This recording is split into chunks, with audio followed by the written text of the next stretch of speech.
This part, she's got a little fat. This is larynx, so there's a lot of avoidance of that, but we want to get that. I can't leave those fat globs on top of there.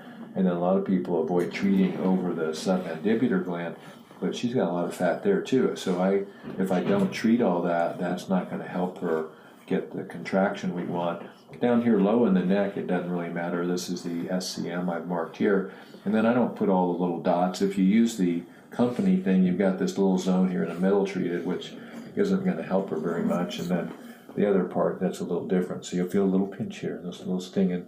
With each one, these get better because I've got numbing medicine in with the treatment medicine. So you'll feel me kind of grabbing and pinching and giving you little drops of this. And I've got my own grid in my mind's eye, so I don't need to have all those little dots all over people, which I don't really think if you're skilled at sort of delivery of medications. With the needle, you have to have a little grid out there. You really just want to make sure it's, most importantly, it's evenly distributed, but evenly distributed where there is fat, and that's the most important thing, because this medicine doesn't work it's certainly intradermally. We've seen in the study, and I never saw this, but saw pictures where it causes irritation or have an ulcer of the skin, little sore they have to heal with, and so we don't want any of that to happen.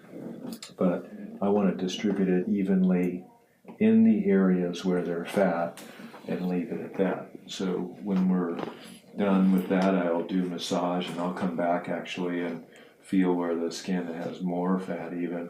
And I think, how would you grade that on a comfort scale there? Was that not too bad. I mean, this is the worst part, and it's not too bad. Okay, good. So you've got 1 to 10, 1 where you would be relaxed and not feel much anything, 10 where you're sliding down a razor blade into a pool of alcohol. I'd say 4. Yeah, so 4. So, and that's pretty common. So I've treated that nice and evenly, and I'll go to the other side and go from there too.